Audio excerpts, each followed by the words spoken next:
இவன் யாரோ இவன் யாரோ வந்தது எதற்காக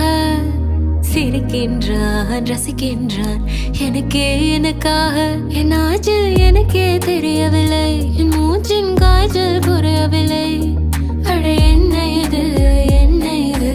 இப்படி மாட்டிக்கொண்டே இது பிடிக்கிறதா பிடிக்கலையா யாரிடம் கேட்டு சொல்வேன் இதை யாரிடம் கேட்டு சொல்வேன்